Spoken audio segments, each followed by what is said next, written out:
oyentes de Radio Sefarad, volvemos a encontrarnos con Ricardo López Gotti para seguir andando este nuevo desorden mundial. ¿Qué tal, Ricardo? Hola Jorge, ¿cómo estás?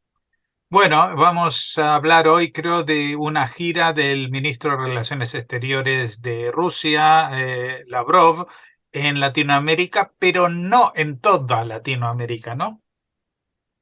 Así es, el ministro de Relaciones ruso, Sergei Lavrov, hizo una visita por países que son aliados, algunos desde tiempos de la Guerra Fría, de la Unión Soviética, y algunos con los que tiene afinidades más recientes.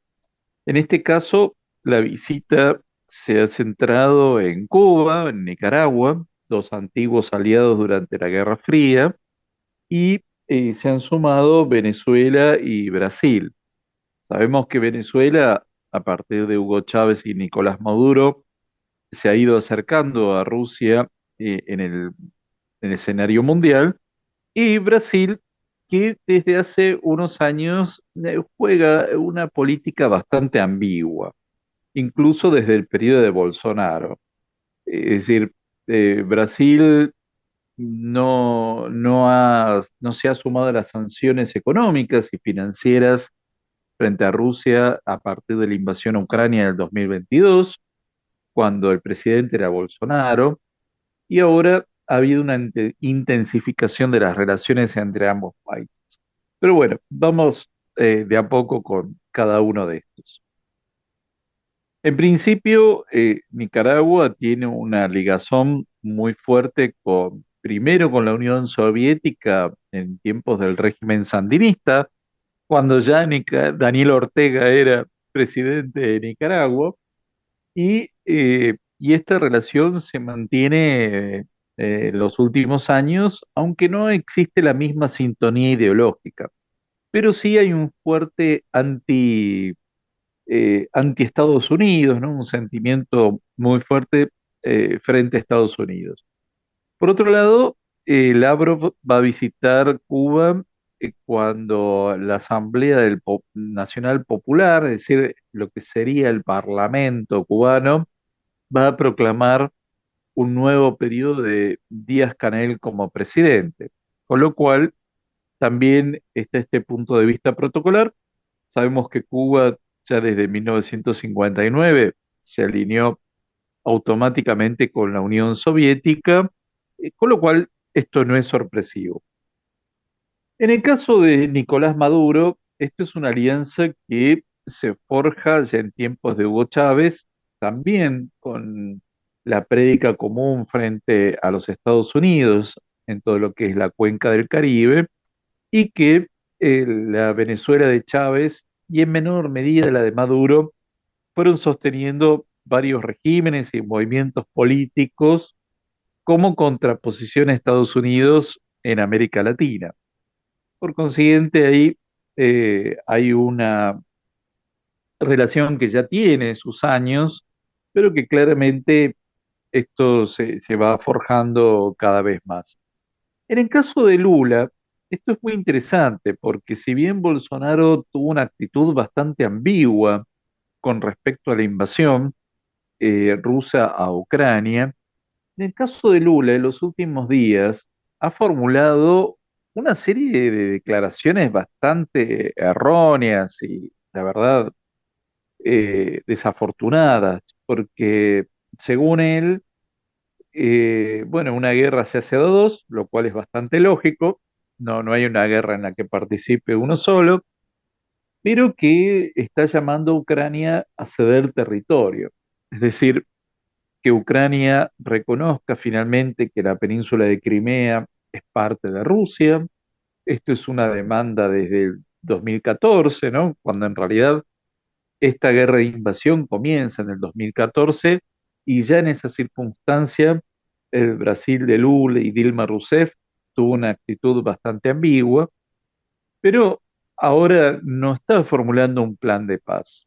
Es decir, lo que está básicamente diciendo es que el gobierno de Ucrania tiene que ceder territorios, y que esta guerra se ha generado porque el gobierno de Ucrania no cedió desde el primer momento los territorios que estaba exigiendo el régimen del Kremlin. Esto claramente no es un plan de paz, sino un plan de rendición en todo caso. Pero es muy interesante, primero, tener en cuenta los países que no está visitando Sergei Lavrov en esta visita.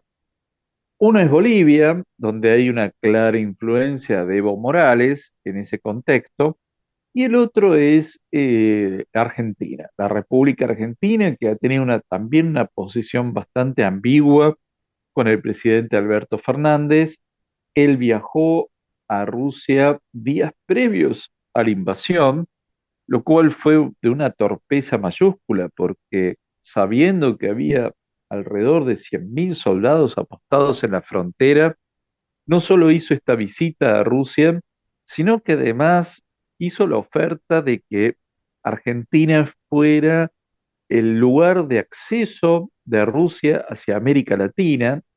Tengamos en cuenta que Alberto Fernández es un personaje de una extrema debilidad política y que sobreactúa permanentemente y formula este tipo de comentarios para llamar la atención y ubicarse en alguna forma dentro del escenario político argentino, pero desde una torpeza y situación que lo lleva a colocarse mal como un personaje bastante, lo voy a decir así, como una especie de bufón de la política argentina en donde nadie lo toma realmente en serio y que, bueno, trata de llamar permanentemente la atención para estar de alguna forma en la vitrina. Pero bueno, lo cierto es que en esta gira que está haciendo el ministro de Relaciones Exteriores de Rusia, primero está tratando de exhibir que no es un país aislado en el contexto internacional. No obstante, se ha limitado a visitar a países aliados o que claramente están tomando un posicionamiento a favor de Rusia en el contexto de la guerra. Es decir, no hay países grises en esta gira. Y por otro lado, eh, digamos, lo que une a todos estos países en común, más allá de una retórica supuestamente socialista, en realidad es un fuerte rechazo hacia los Estados Unidos, que en rigor es un país que no tiene una gran presencia en las últimas décadas en América Latina. Sus grandes preocupaciones han sido Asia Oriental, en su confrontación frente a la República Popular China, ahora la guerra en Europa, un poco menos otros contextos como el sudeste asiático, el Indo-Pacífico, el continente africano, pero en el que las prioridades, entre las prioridades nunca figura América Latina para los sucesivos gobiernos de Estados Unidos, desde Bush en adelante, simplemente, bueno, es una región que está y que ocupa algún tipo de preocupación para Estados Unidos, sobre todo en aspectos migratorios, pero no mucho más que eso. Por lo tanto, de alguna forma, tanto Rusia y desde otro plano estrictamente más económico, la República Popular China tratan de llenar ese vacío, tampoco sin grandes éxitos, pero bueno, de alguna forma tratan de tener algún tipo de presencia en América Latina. ¿Qué va a salir de esto? No más que fortalecer las alianzas que ya tiene Rusia en la región, es decir, no va a haber grandes novedades, pero que claramente apunta a exhibirse como, bueno, una gira en la cual amplíe alianzas, que en realidad ya viene desde lejos, y que claramente las vemos manifestadas en dónde. En la Asamblea General de Naciones Unidas, cuando se ha votado en torno a la guerra de Ucrania, estos países siempre se han alineado con la posición rusa. En el Consejo de Derechos Humanos de las Naciones Unidas, estos países mencionados, Cuba, Nicaragua, Venezuela, también se han alineado automáticamente con la posición rusa, con lo cual no vamos a ver grandes novedades y sí, básicamente, de forjar de fortalecer las alianzas que ya tiene, que en realidad son bastante pocas. Bueno, sin duda lo que habíamos visto durante el último año de un poco ese gigante con pies de barro que resultó Rusia en el plano militar, pues ahora también con este tipo de viajes diplomáticos está demostrando también que los apoyos diplomáticos que tiene tampoco son tan amplios, ni en América Latina, de lo que estábamos hablando, ni en muchos otros países del mundo, ¿no? También la presencia en África ha declinado mucho, incluso la implicación que parece mm, que pueda tener en el futuro próximo en Siria, por ejemplo, parece que está debilitándose algo, ¿no? Sí, claramente, al no tener el éxito militar que prometía al inicio de la guerra en febrero de 1900, de 1900, de 2022, al no tener ese éxito arrollador, eso debilitó bastante la posición de Rusia como la potencia militar, porque a diferencia de la República Popular China, Rusia no es un gigante económico, y esto ya lo hemos mencionado en varias oportunidades. No es un país inversor, ni es un país que sea exportador, más allá de recursos energéticos como el gas y el petróleo o de armas. No es un país que sea un proveedor de bienes y servicios a gran escala, como sí lo es la República Popular China, y que también es un país que invierte capitales. De modo que eh, está intentando ejercer su musculatura con aquellos que ya conoce.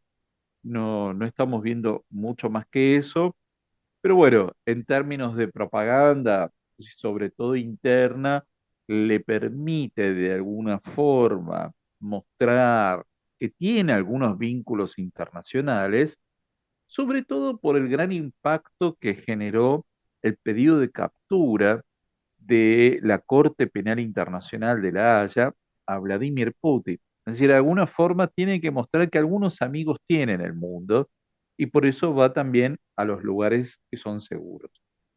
Bueno, igual también Lavrov venía con la misión secreta de comprar alguna dacha en algún país de Latinoamérica por si las moscas, ¿no? Probablemente algo de eso haya también, si bien no lo van a reconocer, y es una hipótesis que uno puede barajar, pero probablemente también estén pensando en algún lugar como asilo político y diplomático en la eventualidad de que el régimen de Putin caiga. Bueno, seguiremos la pista a lo que sucede en el mundo, a lo que sucede en este futuro tan inmediato que se convierte en pasado apenas lo grabamos. Muchas gracias, Ricardo López Gotis, y hasta la próxima emisión de El Nuevo Desorden Mundial. Muchas gracias y como siempre un gran saludo a la audiencia de Radio Sefarad que nos viene acompañando desde hace tanto en este ciclo del nuevo desorden mundial.